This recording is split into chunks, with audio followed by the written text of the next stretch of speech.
Bonjour et bienvenue sur la chaîne du chasseur d'étoiles de midi. Alors hier à la télé, bien c'est Top Chef qui a battu The Resident. Donc bon, il n'y avait pas une grosse différence, mais quand même. Donc en troisième, c'était La Faute à Rousseau. Ce soir, vous allez avoir section de recherche sur la 1, envoyé spécial sur la 2, un film assez sympa sur la 3. Et puis alors le truc très rigolo sur C8, un spécial sur Loana. Alors ils en ont tellement fait un feuilleton de Loana que je me demande si ça va marcher ce truc. Mais franchement, bon, je préfère ne rien dire, je veux pas être méchant. Allez, ça va commencer. Petit résumé des discours de midi d'aujourd'hui. Jean-Luc Reichmann était toujours Jean-Luc Reichmann. Le maître de midi, toujours aussi sympathique, humble et sympathique. Voilà, au coup d'envoi, sa première question. Quel mot désigne une figure géométrique et un instrument de musique à percussion? Donc, c'était le triangle. Mais on peut faire la même chose avec un rectangle. Hein. Vous prenez un rectangle en métal, vous tapez dessus, ça fait le même son qu'un triangle. Après, vous aviez la trop mignonne Aurélie qui était venue avec son frère et sa maman. Alors, quelle est l'origine et étymologie de vintage? Alors ça, j'adore. J'adore quand les questions sont hyper intéressantes parce que vintage, alors là, dans la mode, alors vintage, alors vous dites, ah ouais, vintage, c'est parce que voilà, c'était avant, etc. Et pas du tout, eh bien c'était les vendanges, donc franchement, bravo pour cette question. Après, vous aviez la trop mignonne, alors bon déjà, elle était mignonne, en plus, elle avait un super sourire, en plus, elle avait un petit décolleté sympathique, et en plus, elle était avec son père. Jean-Philippe qui a mis une ambiance super sympa dans l'ambiance, dans le jeu. En plus, il a dit des mots, comment dire que, en plus ils ont laissé, donc bravo à la production, parce qu'on va dire que même des fois il a dit des mots que normalement on dit pas, hein, donc voilà. Alors, de qui l'archéologue britannique Ken Dark dit-il avoir découvert la maison d'enfance? Eh bien, c'était Jesus. Après, vous aviez le sympathique Nicolas qui avait un super sourire, qui avait un sweat beau joueur, qui était venu avec sa belle-sœur, son frère et sa maman. Que fait un chien qui s'accouple avec une chienne d'une autre race? Eh bien, il matine, je ne connaissais pas le truc. Pour le maître de midi, dans quelle ville peut-on visiter l'ancien marché de Covent Garden? Donc c'était assez simple, c'était à London. Ensuite, où est né et a passé sa jeunesse celui qui est à l'origine de la création de la tente 2 secondes? Là aussi, c'était une question super intéressante parce que franchement, on s'était vraiment pas posé la question. Donc elle avait dit dans les Alpes, eh bien c'était dans le Sahara. Et puis bah voilà, donc j'ai fait une petite recherche, voilà, au moins que ma chaîne serve au moins à quelque chose. Donc la personne qui a inventé donc la tente 2 secondes s'appelle donc Abderrahman El Al-Ramri. Voilà, donc il se fait appeler, je sais plus, je crois que c'est Abi, un truc comme ça. Voilà, donc il était chef prototypiste chez Decathlon. Donc voilà, donc c'est lui qui a inventé. Donc bravo à lui parce que quand on pense à toutes les personnes, bah voilà, tous les réfugiés qui sont dans les tentes 2 secondes. Donc voilà. Bon, passons. Donc sur cette question, eh bien Aurélie est passée au rouge, qui dit rouge dit duel. Elle a pris la très jolie et très mignonne Emma en duel, qui est tombée sur une question assez simple. De quel écrivain les madeleines sont-elles indissociables? Donc bien sûr, c'était Proust. Par contre, il paraîtrait que les madeleines de Proust n'existent pas. Et donc, bon, parce que moi, j'ai commencé le livre, mais après, ça m'a saoulé tellement il y a des bonnes façons. Mais donc, il semblerait que les madeleines de Proust soient des tartines grillées. Donc, voilà. Donc, après, c'était à vous de vérifier. Donc, ensuite, eh bien, Emma, Bruno et Nicolas se sont retrouvés au coup par coup. Et le beau joueur, le beau joueur est passé donc 2 fois l'orange, donc au rouge. Qui dit rouge dit duel. Donc, ça m'a fait rire parce que bon, autant il portait un sweat beau joueur, mais il a été mauvais joueur sur la dernière. Donc, et puis bon, le papa d'Emma a été super drôle. Donc il est passé au rouge, qui dit rouge dit duel. Il a pris Emma en duel, donc il n'a pas osé prendre le maître de midi en duel. Donc là, elle a une question qui semblait simple. Hein. Bon, dans quel établissement trouvez-vous des spécialistes de la permanente? Donc bon, quand on regarde les réponses, on voit bien que ça pouvait être le salon de coiffure, mais sait-on jamais, peut-être que vous avez une charcuterie qui s'appelle la permanente. Non, non, il n'y avait pas de piège, c'était bien le salon de coiffure. Donc ensuite, la très sympathique Emma et Bruno se sont retrouvés en coup fatal. Et puis, après, c'est à vous de voir. Hein. Moi, j'ai trouvé Moi, je vais vous dire, bon, je ne veux pas me répéter, j'adore Bruno, je trouve que c'est un mec génial, il a l'air hyper gentil, il a l'air hyper sympa, etc. Donc franchement, je l'aime beaucoup, mais j'aime bien aussi le beau jeu, comme on peut dire dans le foot. Et c'est vrai que bon, moi je vois que souvent les autres candidats ont des questions qui sont beaucoup plus difficiles que le maître de midi. Donc je n'en veux pas au maître de midi, ce n'est pas lui qui fait les questions, mais voilà. Quoi. Donc c'est tout, c'est juste ma petite réflexion quotidienne. Donc voilà, bon, voilà la question pour Bruno. Hein, que trouve-t-on quand on enlève un S à poison? C'est un peu comme quand vous retirez la cédille à je sais plus quoi, donc c'est mon passant. Donc ensuite, dans Coucou c'est nous qui était surnommé Patoche, bon, regardez la pauvre, du temps de Coucou c'est nous, elle était pas née, donc c'était Patrick Carmouze. Après, eh bien, le papa d'Emma a chambré, mais franchement, il a chambré Bruno. Il a dit non, non, mais bon, laisse-le gagner, sinon il va nous faire une crise cardiaque. Donc ça m'a beaucoup fait rire. Franchement, je ne sais pas si le papa d'Emma va regarder ma vidéo. Eh bien, je vous remercie pour ce moment télévisuel qui était vraiment très sympa. Et idem pour Emma. Et puis je tiens à m'excuser auprès d'Emma pour regarder pour ce genre de questions qu'elle a eues au collège. Quel professeur apprend aux élèves à tracer un angle droit à l'aide d'un compas et d'une règle? Donc, bon, comme vous voyez, la question a fait quand même 3 kilomètres. Même si la réponse c'est simple, hein, bon. Mais bon, la question fait quand même 3 kilomètres, donc voilà. Et puis, idem, elle a eu encore cette question, dans quel opéra croise-t-on le brigadier Don José et la bohémienne Mercedes? Donc, comment dire, la réponse, là aussi, était plutôt simple. Mais quand on voit l'intitulé de la question, donc bon, bah voilà. Donc, et puis là aussi, donc elle a eu cette question qui n'était pas évidente non plus, qui est l'auteur du manifeste végétarien intitulé No Steak, donc c'était Cédric Caron, et franchement, pour connaître ça. Donc, non, non, franchement, je trouve qu'elle a eu des questions qui n'étaient pas évidentes. Comme je dis toujours, je n'en veux pas du tout à Bruno. Ce n'est pas lui qui fait les questions, mais je trouve que bon, ça serait bien qu'il y ait un petit peu plus de justice questionnelle, hein, voilà.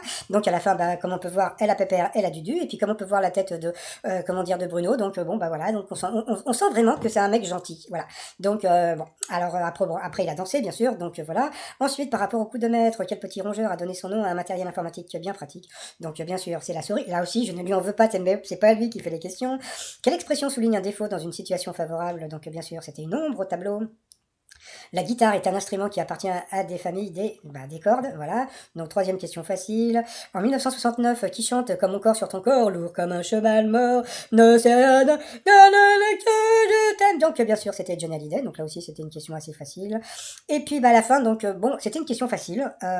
Mais bon, peut-être qu'il est un peu jeune, mais bon, pour quelle raison Claude François a-t-il racheté le magazine Podium? Donc, bah, c'était pour ses fans, donc c'était aussi pour faire sa propre pub. Donc, à cause de ça, eh bien, il a perdu une étoile et un zéro.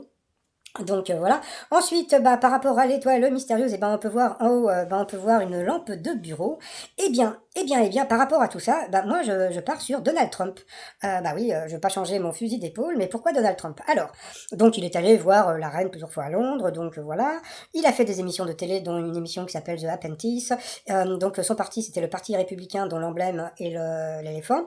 L'aider, donc il a plusieurs casinos, et idem pour la lampe de bureau, il est propriétaire d'immeubles de bureaux. Donc voilà, bon pourquoi pas, donc ça peut être, alors on va dire qu'on va garder Amanda Lear, parce que bon, bah, je sais pas pourquoi avec la lampe de bureau, mais bon, je me dis que Donald Trump, c'est plutôt, voilà, mais bon, en général, j'ai jamais vu d'homme politique dans l'étoile mystérieuse, donc sait-on jamais. Et puis bah, le t-shirt du jour, bon, je vais vous débrouiller, vous allez sur mon site 3millions.com, et puis bah, il y a plein de t-shirts sympas, et puis vous en achetez si vous en avez envie, sinon c'est pas grave.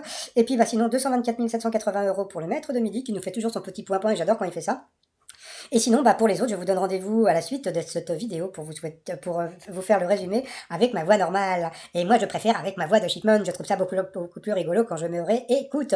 Allez, je vous dis donc à tout à l'heure. Sinon, pour les autres, je vous dis à demain. Portez-vous bien et surtout, portez-vous. Allez, bye bye. Bonjour et bienvenue sur la chaîne du chasseur d'étoiles de midi avec sa voix normale.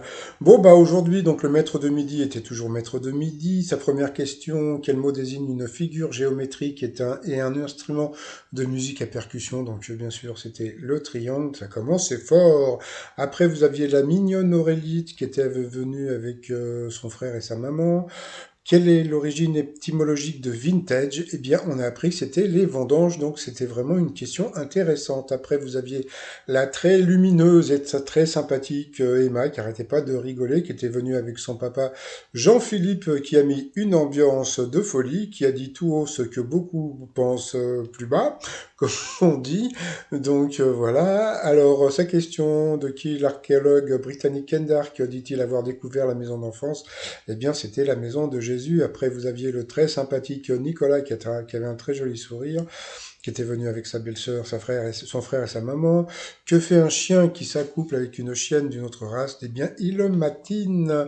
Pour le maître de midi, de quelle ville peut-on visiter l'ancien marché de Covent Garden? Donc, bien sûr, c'était à Londres. Où est né et a passé la jeunesse de celui qui est à l'origine de la création de la tente 2 secondes qu'on peut trouver chez Decathlon? Eh bien, c'était dans le Sahara. Et donc, je crois qu'il s'appelle Daddy ou un nom comme ça, non passons.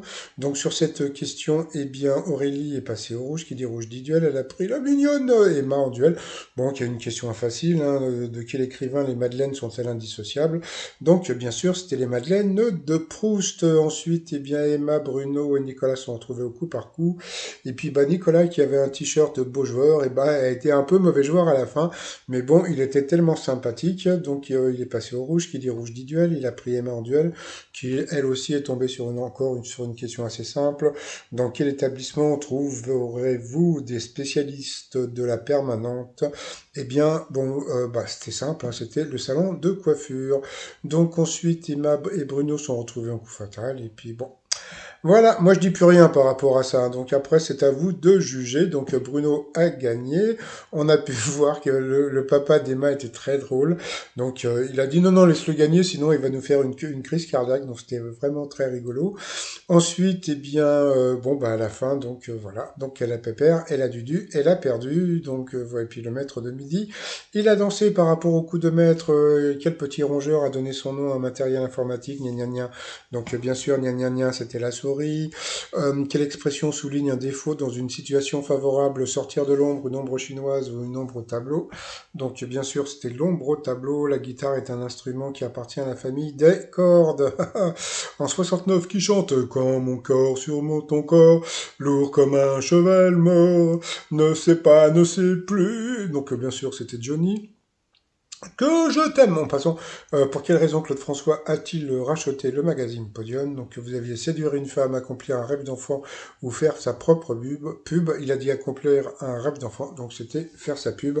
À cause de ça, il a perdu un zéro et puis une étoile. Donc, par rapport à l'étoile mystérieuse, eh bien, on voit une lampe de bureau donc sur l'étoile mystérieuse. Donc, moi, je change un petit peu de fusil d'épaule. Je pars sur Donald Trump, mais sait-on jamais, ça peut être aussi d'autres personnes, donc on verra plus tard. Et puis bah sinon, bah moi je vais vous souhaiter une agréable journée, et puis je vous dis à demain, portez-vous bien, et surtout, portez-vous.